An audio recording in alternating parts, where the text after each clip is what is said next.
My name is Jason T. Ingram. My artist name is Fake Zappa.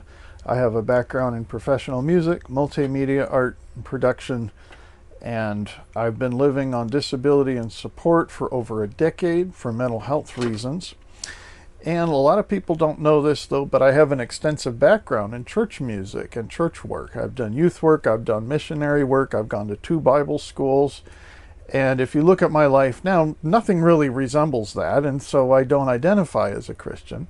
A little bit about my background is I actually grew up in the Unitarian Universalist Church, and if you know anything about born-again Christians who are adult converts, it's a whole nother animal than those kinds of people who are raised in what we'd call fundamentalist type church circles, or Bible-based Christianity, or what you call born-again Christians, evangelicals, whatever they call themselves, or whatever us liberals like to call them sometimes. Like I use the word fundy sometimes, like fundamentalist, and no one's ever complained about it, so I keep using that term. But anyways, I love fundies. I love Republicans. I love people that stand for honesty. I love people that stand for hard work and traditions that work. And I also know that there are some new ideas that work and that don't work. And there are some old ideas that work and don't work. And I try to balance everything out. And I try to look at my past as something not that I'm ashamed of, because although the Christian faith was the worst thing that probably happened to me at different times in my life, it was at times the best thing that happened to me. And it was a time in my life during the peak of the AIDS crisis. I was on my way heading towards substance abuse and an untreated, undiagnosed mental illness that I was trying to get help for. And I was really in a state of denial about it, as well as being in a state of denial about my sexuality.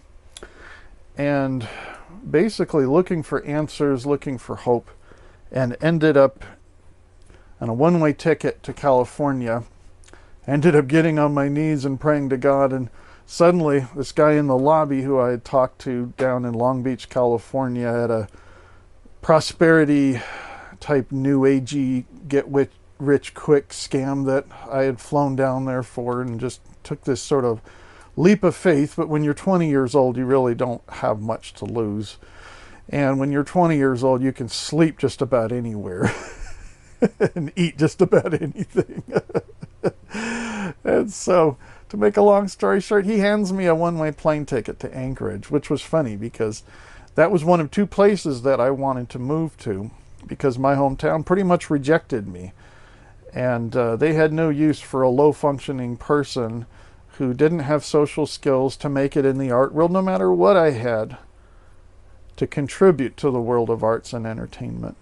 And that was really sad. And I found a community who, it was funny because here I was an uneducated person. I never finished a college degree. I had a certificate for a professional music program, and I found that even though I was treated like an idiot when it came to educated progressives, I got amongst Bible believers, and they thought I was really smart. But the thing is that I was very open to what they were doing and what they were saying.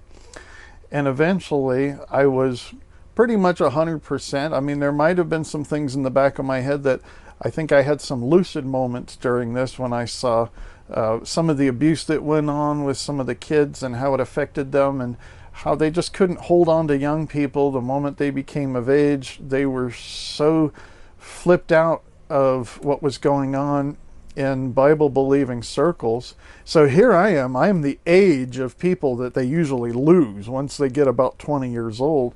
You know, that's like the generation gap in most of the churches that I have ever attended, especially those that have a moral code that is really hard for a lot of people to follow. And I followed it the best I could, and as far as I could tell, I was following it better than most of the church people and some of the leaders were, because being an adult convert, having these experiences in the context of this Bible-believing world is very intense, and it could lead to a life of extreme devotion for people who had a life of extreme decadence and basically excess in sort of this community that I grew up in. And I just didn't have the common sense to know how to moderate things in my life, and especially the fact, having an untreated, undiagnosed mental illness, I was heading towards something that probably would have killed me, whether it would have been suicide or AIDS or some type of substance abuse or other forms of self-harm, which happens to artists who don't have a structure. And some artists will get institutional support from an educational or some type of organization, or if anybody actually had the resources for me, a mental health organization who will actually recognize an artist and make their career happen. It's very rare, and it typically happens when somebody finds an artist that they can control. And I just happen to be one of those artists that people can't control. Even when I was a born-again Christian, I did a lot of very interesting things that made some people really question my devotion because my art was weird. Most of the time, fortunately, and this is something that a lot of people don't know about present-day born-again Bible believers, is that they don't want to look religious. They want to be appealing towards youth culture and progressive culture. They want to talk like progressives. They want to be up to date with current issues. And they want to do it with a moral code that is several generations behind when it comes to what kind of culture and the rights and wrongs that we do. And for the most part, it doesn't work. But I found it really funny that I grew up in a church, the Unitarian Universalist, who is very culturally conservative. We all stood up and sat down at the same time. We had a liturgical thing. We had written prayers. We dressed up nice, well, most of the time. And then I get to these churches that are theologically conservative, that were, worshiping in storefront buildings and wherever they could find. They could rent out different places, and their music was like rock and roll music with electric guitars and electric keyboards, and they sometimes looked like punk rockers, for lack of a better term, tattooed and pierced and all this stuff, and they're saying praise the Lord, and they're saying that abortion is murder and all these very conservative things. So I found that's very funny.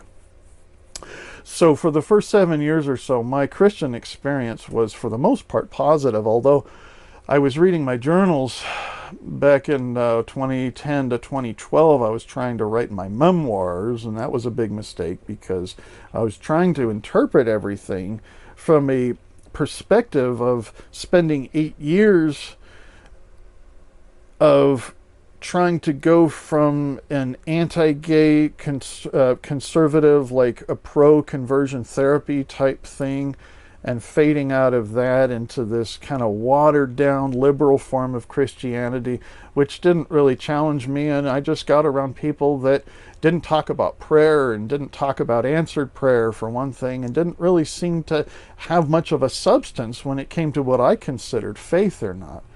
It was more about social justice, and for the most part, it really wasn't too different than going to a gay bar when I went to some of these gay-affirming churches, which is why I affectionately call them a gay bar with stained glass. So that was what happened when I came out of the closet in 2006.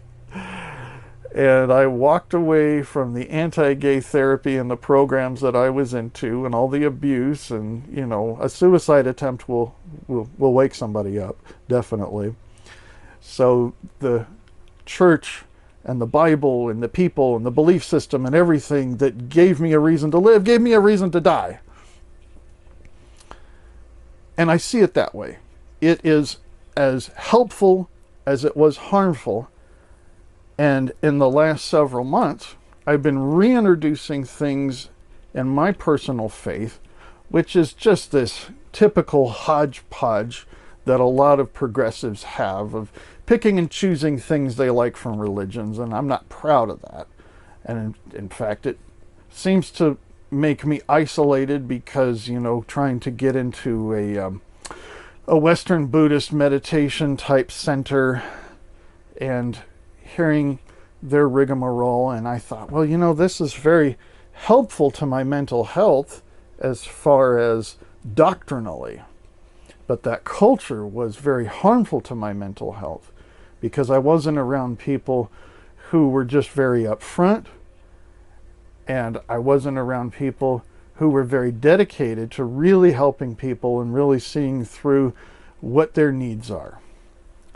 And when I was in Alaska, I was very lucky to be around a group of Bible believers who, when you'd go to a church, they'd find out what your needs are, what your information is, they'd follow up, find out what you need and things like that, and that's how we did it. And then I moved down back to Oregon in my hometown of Portland, and even in Central Oregon where I am now, I've been very disappointed that it seems like folks, they want to build these big church buildings and they want to raise money for that, and they don't seem to really do anything to create a community. It's sort of like they're really polite and they'll shake your hands at least. I mean, in Portland, I'd go to a church, whether it was liberal or conservative, and the volunteer greeter at the door would shake my hand, and that was about it. And the church was over, and I'd be like, okay, it'd be nice to, you know, go out to lunch with some of these people, maybe make some friends, but I couldn't make a single friend in either one of these circles.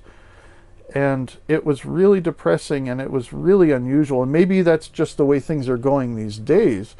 I'm not sure what it is. Or maybe it's because I go in there with long hair. I don't know. Folks don't know what I am sometimes. But I do know that there's a lot of crazy going on. And there's a lot of crazy going on in politics and things around the world. And here's what I say to myself a lot. When I see people that have jobs and families and careers and recognition and position and all that kind of stuff, high-functioning people, and maybe they suffer from some anxiety and depression, which is very common because we're living in a world that's not made for people who have been living for hundreds of thousands of years in one context, eating a certain type of food, being hunter-gatherer types. And then if you look at recent history, it's amazing that some people survive in urban settings. But those are the people that survive. And I tell you, there's a lot of crazy going on with high-functioning people that resemble symptoms of mental illness. So I'm sorry I talked for so long about my background, but that kind of gives the context of why I want to talk about Christianity and insanity. And why is it that people that aren't mentally ill display so many characteristics and even symptoms of folks that are mentally ill? And it becomes normal to them, because when you're in a group of people and they're all acting crazy and you're acting normal, they think you're the crazy one. I think a good example is I used to be a part of some really cutting edge type movements in Christianity, or they call it streams. And what happens is that there is a spiritual, supernatural activity that is either based in psychology or based in some of my theories I have is that I look at a lot of other type of religious experiences in other contexts. For instance, in India, when you have the gurus and you have this kundalini energy and they're channeling this energy and people are having these amazing experiences and they're losing control of their muscles and their vocal stuff, and they're basically writhing around on the floor, or they're just basically losing control. They're yielding to something that's taking control of their mind and their body. And they have good experiences, and then also they don't seem to last very long in those most of the time.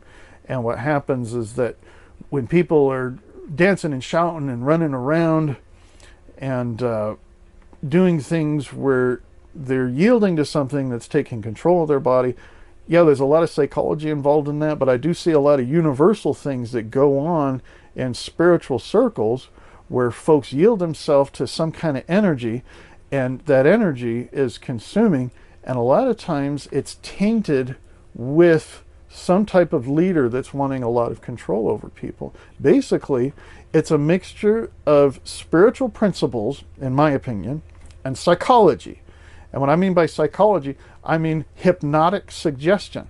And so if you've ever looked at the careers of people like Rodney Howard-Browne, and he had a brother named Basil, whatever his name. It's been a long time, but I used to serve the guy. And it was fascinating to see a group of people who were acting in ways that resembled folks that were mourning, or like acting like children and losing control and having this out of control hysterical laughter and screaming and moaning and all these things, and the physical manifestations that they had. And at the time, it's bliss. And I see a lot of drug experiences as very similar to that as well. And in fact, I do see a lot of crazy going on when it comes to comparing substance abuse with religious abuse. It's very similar. But people like to point the finger at substances because you got a substance. When you've got a faith environment, it's really hard to see the harm. We don't really have a lot of statistics about the amount of suicides and the broken families as a result. But what we do know is that the mental health community spends a lot of time and a lot of money trying to undo the effects of a lot of harmful religion. And in the Western world, we have Bible-based stuff that goes into various levels of extremes. And a lot of the harmful stuff is when they take a spiritual principle and they add in a lot of traditional ideas that they're trying to get people to do. And it's very easy to get people to do things when you give them an environment where they produce something that resembles a spiritual experience. Or in psychology, they call it a religious experience. However, it's funny that there's such a trend now, and I saw this in the Buddhist circles when they say, we're not a religion, we're this, we're that, but we're not a religion. And then you get around a lot of the sort of the postmodern Pentecostal charismatic born-again type circles. And they say it's not about a religion, it's about a relationship. Well, that sounds good. And I think for the most part they believe that and they try to practice that. It's just that what happens if you have a relationship with some type of invisible person with a voice, and it has to be based on a common experience that the group is having. So they say it's a personal relationship. However, when you get into a community and you're talking and thinking and behaving in a way that's different from that, you'll find it's not a relationship with some deity. You'll find that it is a code that you either follow or you don't follow. And there is definitely a principle when it comes to humanity. And this comes from hunter-gatherer, because when you were banished from your clan, it was really hard to survive on your own. You needed your clan. So there was an incredible need to belong. And we still have that need to belong. And that need to belong, it might look like, oh, you got this relationship with Jesus, who's just this peace-loving hippie guy, and he just loves you and all this kind of stuff. And if you don't fit in with what we do, then you're not a part of our group. We'll probably let you hang out with us, but you can't volunteer. We might have you wash the toilets or do something like that. However, you can't preach. You can't be treated as an equal. We might not even marry you in this church or bury you. So the need to belong outweighs this thing about, oh, it's about a relationship, not about a religion. And so what happens is that when we say one thing and we do another, that's a form of what you would find if you go to a state mental hospital. You will see people that have a delusion where they're believing something that they have no physical evidence of. Now, mind you, that's what faith is. And faith, I think, is pretty admirable in itself. When somebody has something that's positive, that makes them better people, and it comes from something that is from either another world or you can't prove it or something like that. I don't think that's anything necessarily wrong.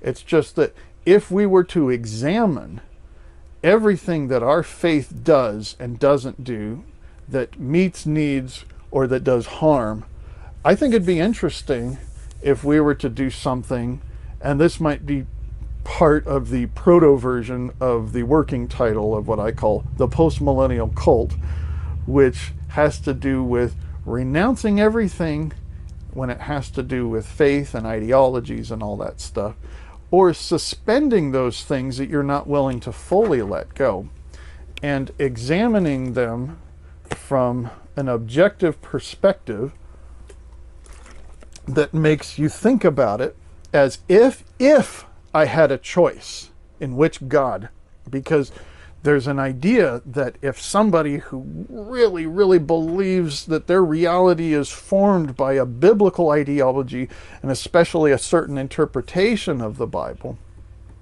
then that becomes so real to them that that person is, let's say they're a street preacher or whatever, and that actually has a hypnotic effect on people when you believe something really strong, and you get somebody who is in a time of crisis. And this is one of the sad things about evangelism. I've studied different forms of evangelism over the years. One of them, which was really trendy about the time I was leaving the church, was called friendship evangelism, which is so funny because it's like, I'm going to be your friend because I'm going to influence you in ways that you're not willing to, and it makes me look better to have brought somebody into a faith. And it's just really sad that some people have these motives and making friends like that. So that's kind of a crazy thing, friendship evangelism. It's not friendship. You're not making friends with somebody in order to change them. That's not what I consider friendship. And there's a lot of things that it's like, okay, this is what we call it, and then this is what it actually is. Like when I went to straight camp, the big word around there was mercy, mercy, mercy, but it was so obvious to everybody that they practice judgment, judgment, judgment. I mean, to the extreme of going in and to a room and one of the leaders just starts insulting people and just being abusive, and nobody can fight back because they know the consequences. And so I've been around religion that had a lot of cultic characteristics that weren't to the point that I would really consider that a cult. I went to a couple of Bible schools that were really, really hype. And I needed hype at that time. I didn't want to sit there and get some scholarly view. I wanted to hear it from people who had been out on the mission field and been out pastoring churches, and then they end up training people with practical stuff and a lot of indoctrination and a lot of this name it and claim it type stuff too. And I tell you, if you want to see a lot of crazy, you follow all the way back to, let's say, the Second Great Awakening, and you follow the holiness movement, and they were some extremists. I mean, our country was started by either greedy people or religious extremists, like the Puritans and all these folks that were like so fundamentalist that they ran them out of Europe and they came here. So our country is just embedded with this stuff, and although it doesn't really control mainstream media anymore, it has very little influence on that. They do have a lot of influence on government, and they're trying really hard to, and they're succeeding in the last 3 years at having an amazing effect on government. And so that's another form of crazy, is that, hey, I thought these guys were supposed to be representing Jesus, and here there's so much control and there's so much trying to take us back to a time that doesn't apply to where we're at today. And that's, anyways, I don't want to go on there because that's kind of my liberal soapbox. So one of the things that happened in my 30s when I was leaving the Bible-based world, and I was kind of going back and forth into this. And finally, I got a job getting $20 a week to lead worship services at a little midweek service at a tiny church across the river in Washington State. And I would ask to lead the message once or twice. And I had just published an article online about prayer and mental health. And I remember writing it and thinking, man, I'm sounding awfully sucklier for the fact that I had been such a devout Bible preacher for 12 years of my life, and then I just slowly faded out of it. I think there's a song by Jeremy Camp or someone, it's like this slow fade. What I determined to do on some conscious level, because I had found a lot of crazy when it came to these guys who were preaching one week and the next week they were on hard drugs and alcohol.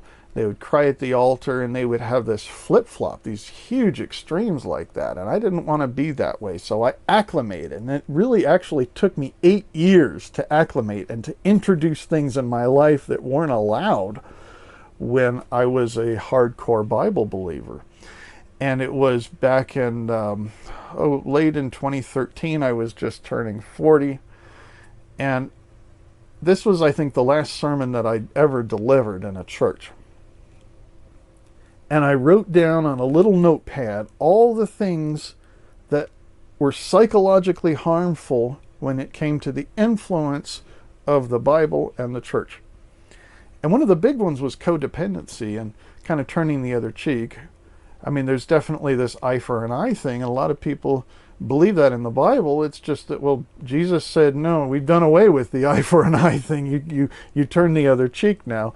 And so it is kind of another form of crazy when you have so much aggression that's justified by the Bible, when Jesus came along and had very little aggressive activity. He cleared the temple once or twice, according to how you interpret John in the harmony of the Gospels. And he said, pick up a sword, or maybe that was the people that just simply tried to remember what he said, you know, dozens and dozens of years ago. And whether he said it or not, though, there was a definite pattern in the work of Jesus in the 3.5 years that we have in the Bible, and maybe a little before that, of a lot of nonviolent activity. It's just that there's so much in the Old Testament that people use to advocate violence.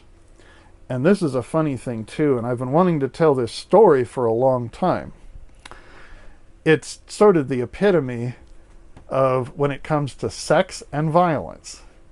Well, why sex and violence? Because my experience being on the extreme left and the extreme right is that when you get around a lot of lefties, we advocate for what we call sex positive or whatever it is, polyamorous stuff, and then you get over in the extreme right, and it's interesting how they advocate for a lot of violence. So my story here, before my camera kicks out, is that I was living with a guy who was he had like a dozen brothers and sisters, very conservative upbringing, and he was watching a movie that was violent, and it shocked me. And then I was watching a movie that it shocked him, that had a sexual reference in it. And I thought that was interesting, that it seemed like violence was okay, but portraying sex, unless it's in a certain context, wasn't okay. And I see that as a form of crazy. That's a lot. But anyways, I'm going to talk more about going down my list, as far as I can remember, of the things that were psychologically harmful that were accepted.